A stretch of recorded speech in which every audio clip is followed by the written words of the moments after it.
Voilà, je voudrais vous parler de la situation, parce que je pense que j'ai pas le droit de me taire. Tout le monde attend, moi aussi je voudrais attendre voir qu'est-ce qu'il veut Dieu de nous, qu'est-ce qu'il faut faire, comment on doit réagir. Alors, regardez, c'est vrai que le Ham Israël est en danger. On nous a toujours crié l'armée d'Israël la plus forte, la police d'Israël.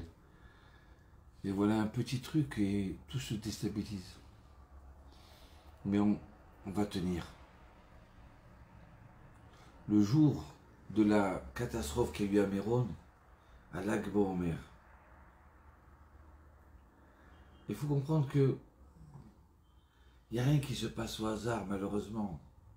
Et heureusement même. J'étais vraiment dans une situation où j'avais pas envie de parler. Et je rencontre un sadique. Et là, je ne demande pas pourquoi. Je suis triste. Et je parle avec lui. Il me dit, écoute, sache qu'il aurait dû avoir une catastrophe beaucoup plus grave dans tout le peuple d'Israël. Et Rabbi Shimon Bar Yochai, il a supplié Hachem pour annuler ce décret-là. Pour l'adoucir,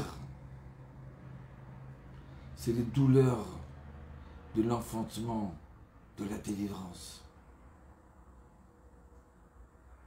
Donc pour adoucir cette catastrophe-là, pour l'atténuer, il a dit, je suis prêt à annuler ma joie du jour de Lag BaOmer, avec 45 tzadikim qui vont donner leur âme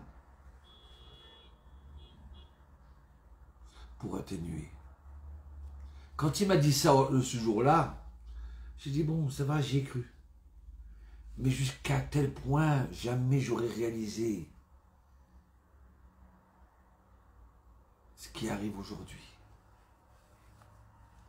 Mais vous vous rendez compte que sûrement, il aurait pu arriver quelque chose d'encore plus grave. Hein? Regardez ce qui se passe à Lod. Regardez ce qui se passe à Yafo. Qui c'est qui aurait pu voir une chose comme ça? Hein? Ça fait des jours qu'ils attendent la police, l'armée, ils ne viennent pas. Ils ne sont pas protégés.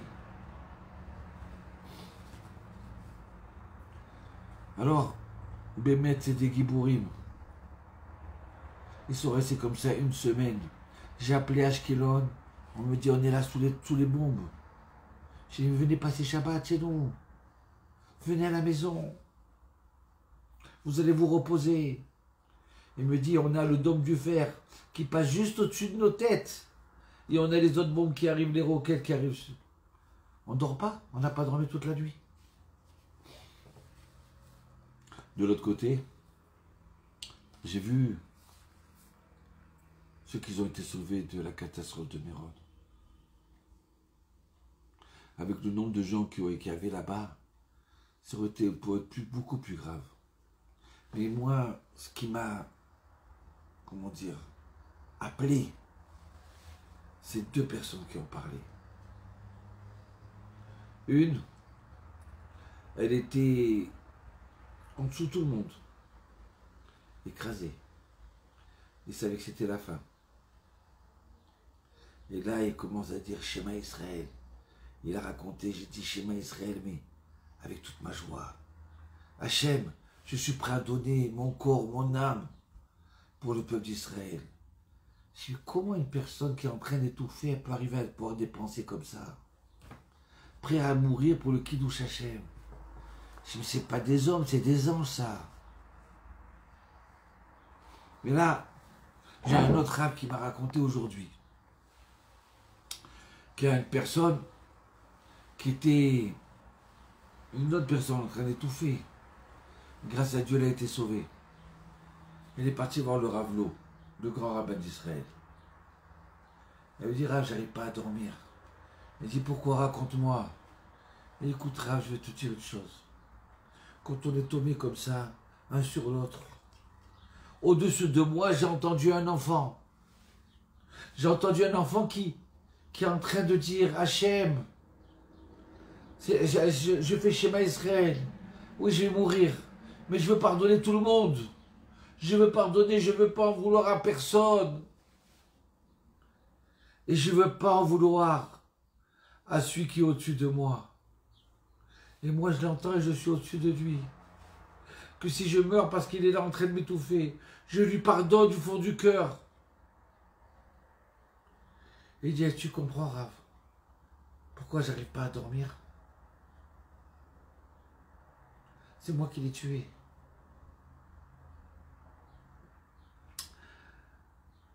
Comment un enfant de 14 ans, il peut parler comme ça et penser comme ça juste avant de mourir? Pardonner à celui qui est au-dessus. Pardonner à tous ses ennemis, à tous ces gens, ces juifs qui lui ont fait des problèmes. Mais Bémet, c'est des anges. Alors oui, aujourd'hui, on passe, alors on termine Méron, et d'un seul coup, ça démarre entre Gaza et ce qui se passe à l'intérieur du pays. Tous ces lynches qu'il y a eu sur des juifs, Bémet, moi j'ai vu des images qu'ils ont tout de suite coupées après, ils ont changé. Hein. C'est les médias français, israéliennes, c'est pas de chez nous. Mais comment c'est possible que toujours on doit jouer le premier rôle? Alors, se révolter, à quoi ça sert? Peut-être qu'il y a un appel, peut-être qu'il y a un réveil. Parce qu'on ne peut pas vivre tout le temps comme ça. Il y a un programme dans la vie. Le Mashiach, il doit venir. Le Or HaChaim, il vient et dit, à la fin des temps, on risque d'avoir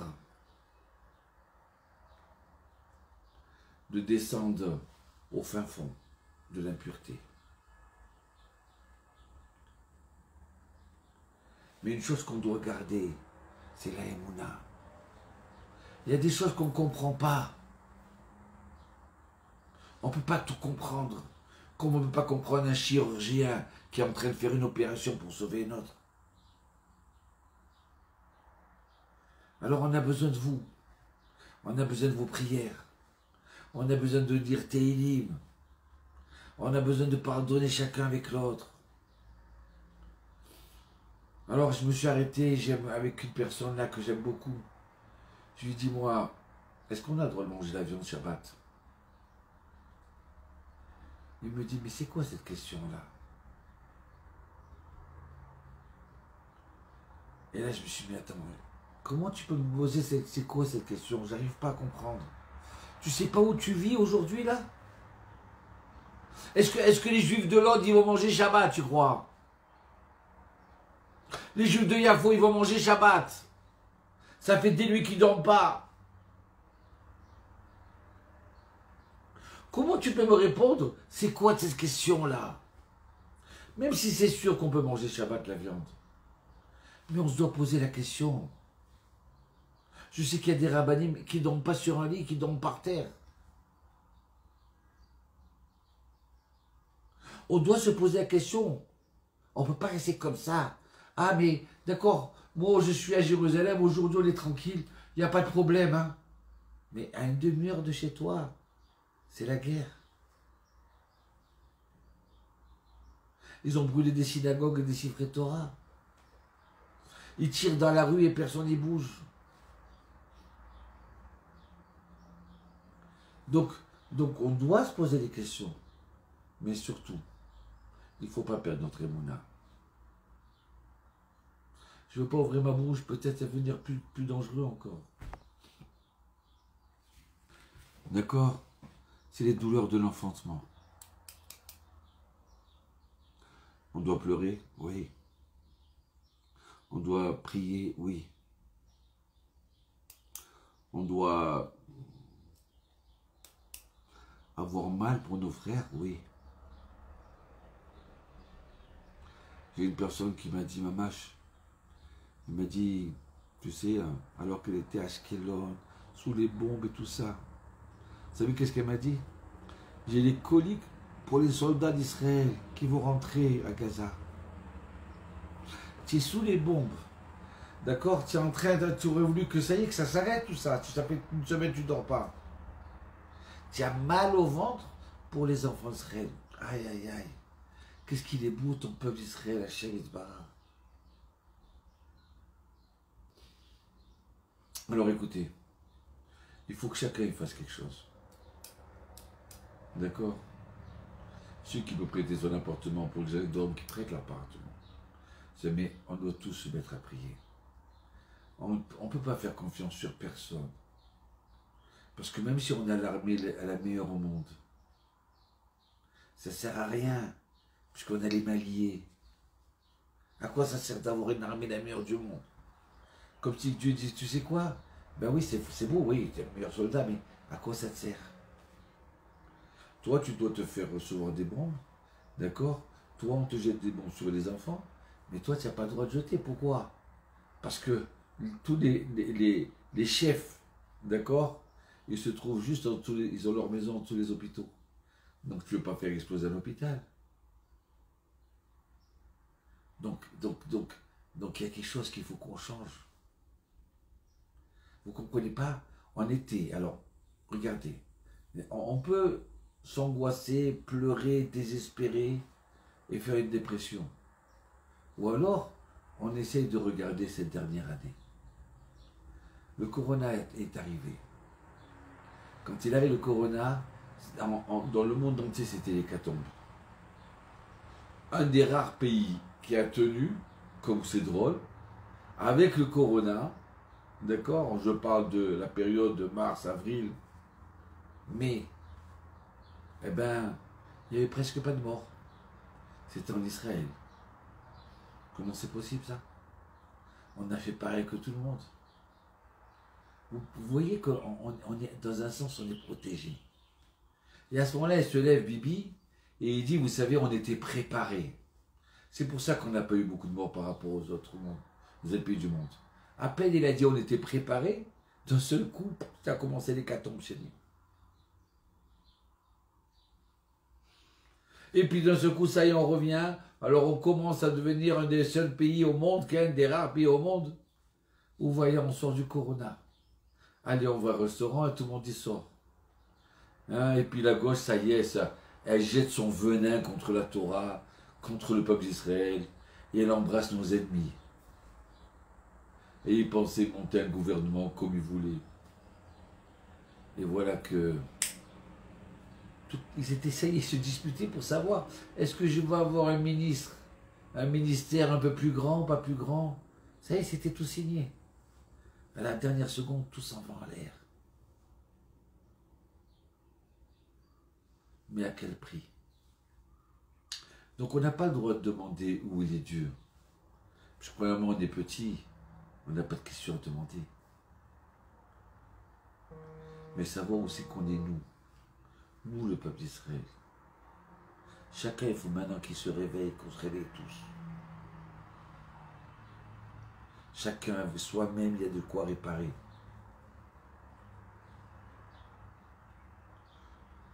Comment nos frères vont passer Shabbat et Shavuot? Donc maintenant, quand on comprend que les claques et les bonbons, c'est toujours sur nous. Alors, c'est drôle. C'est qu'on est bien aimé. Est-ce que vous savez, avec tous les tirs qui ont été tirés sur Lod, d'accord, et toutes les bombes qui sont tombées sur Ashkelon et tout ça, combien de morts il aurait dû avoir?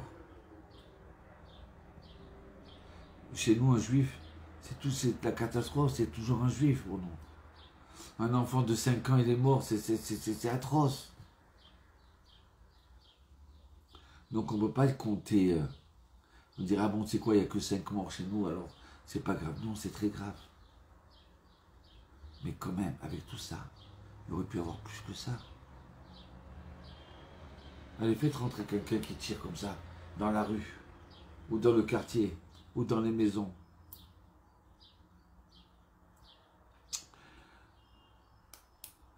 Donc maintenant, il faut qu'il y ait un réveil individuel, un réveil de chaque communauté de chez nous, chaque ville et de l'État d'Israël, qu'on reprend nos valeurs juives, nos valeurs en tant que juifs et en tant que juives. On n'a pas de problème avec nos Arabes. Les Arabes peuvent dire très très bien. On a un problème avec nous. J'ai quelqu'un de l'autre, il m'a dit, tu sais, j'arrive pas à comprendre. Mon voisin de l'immeuble, mais on était amis comme des frères. Lui, moi, juif, moi, lui, un arabe. Tout était merveilleux. On a mangé ensemble là, un jour avant. Et puis d'un seul coup, tu vois, c'est plus le même visage. C'est quoi cette haine? C'est pas normal. C'est pas naturel. Donc maintenant, il faut se renforcer dans notre émouna. Prier. Et prier. Mais vraiment de son cœur. Aujourd'hui, essayez de recevoir Shabbat 10 minutes avant. C'est sûr que la fin, elle sera bonne. Je vous promets que ça sera bonne, la fin. Mais c'est douleur d'enfantement. D'accord? Que Dieu fasse, il mette une péridurale pour que ça se passe beaucoup mieux que ça. Mais pour que ça se passe beaucoup mieux que ça, il faut que nous, on soit mieux aussi. Allez, je vous souhaite un bon Shabbat et priez. Priez pour l'âme Israël. Amen. Shabbat Shalom.